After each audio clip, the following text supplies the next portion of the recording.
Maayong hapon, kini ang Sugbo News Live. Padayon ang atong paghatod og mga kasayuran may labot sa serbisyo ug tabang sa mga apektado nga lugar nga naigo sa linog. Atong mga news responder naka-standby sa ilang tagsa-tagsa ka mga coverage. Sa Bugo City, nanukad si Rebecca Ortez, maghatag nato og mga update. Si Sante Leopoldo anaa sa repacking sa mga relief goods sa Provincial General Services Office Warehouse. Samtang nagmonitor sa mga donasyon nga gipanghatag sa Cebu Provincial Capitol, naa sa Heritage Park si Ria Manila. Unahon nato ang Bugo City. Atong kumustahon ang sitwasyon sa amihanang Sugbo. Si Rebecca Ortez nanukad sa Bugo City.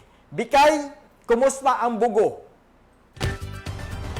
Nag-abot sa Bugo City si Presidente Bongbong Marcos o Governor Pambari 4. Gibisita sa Presidente ang kahimtang sa Bugo City human sa kusog nga linog. Ang Presidente misaad nga mohatag og 180 milyon nga tabang sa Cebu Provincial Government o mga lungsod nga apektado sa linog. Gisaad usab sa Presidente ang paghatag og 5 milyones nga budget sa mga provincial hospital sa lalawigan sa Sugbo. Launching, sa pagkakaroon, kalma na ang mga tao diri sa Bugo. Kaganiha, ato pod nga gisuroy ang ubang mga lungsod, nakita nato ang mga residente nga naarag yun sa gawa sa ilang mga Pinoy-anan sa kahadlok nga mubalik ang linog. Munching, sa karsada, makita pod nato ang mga good Samaritan nga naay mga sakyanan nga manghatag og mga pagkaon. So far, muna ang atong mga kasayuran ikan diri sa Bugo City.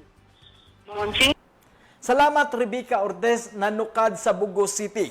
Sa laing bahin atong bisitahon ang PGSO warehouse kay tuwa didto ang repacking sa mga relief goods. Si Sante Leopoldo adunay update. Ice? Monching, nag-repacking, loading sa mga relief goods diri sa warehouse ang mga student volunteers para ihatod ngadto sa nagkaliing lungsod sa Minan. Sa Cebu Provincial General Service Office Warehouse, padayon ang pag-repack sa mga relief goods. Daghang mga estudyante gikan sa nagkalanglaing eskwelahan o universidad ang nitabang sa pag-repack sa mga hinabang.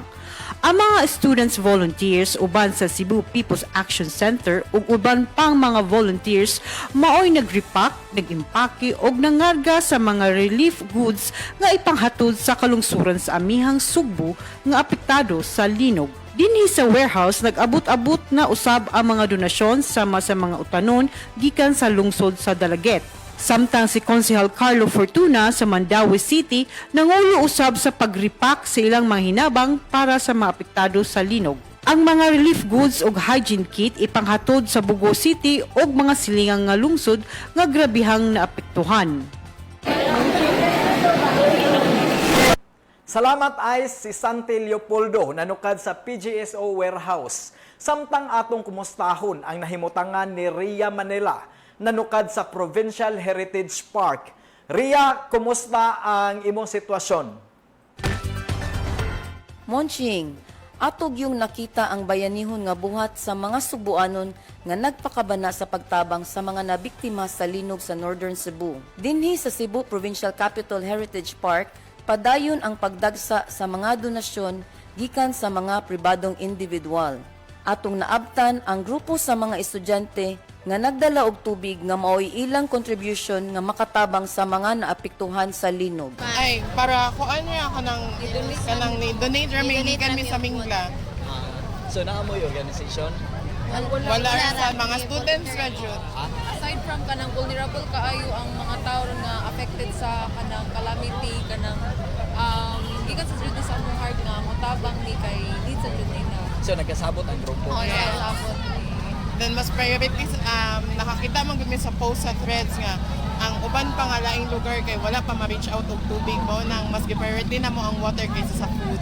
Ang Mindero Medical Group naghatag og relief goods aron makatabang sa mga biktima. This is actually in partnership with the Entrepreneurs Organization Philippines for EO Cares, ilahang charity arm. So we partnered with them, ang Mindero Group. So tomorrow also we will do a kanang hopefully we can do medical mission nangayo patag clearance sa taas no. So But yes, we will try to extend also medical help for them. But other than that, karon sa among gihatag ang pinaka-immediate gyud is silang kinahanglan, which is our goods. Natay tubig, mga ready to eat, yung mga canned goods or kanang biscuits o ginana lang sa gatas. Naabtan usab nato ang mga volunteer riders sa Grab ug Move It nga naghatod og mga bottled water ug mga canned goods.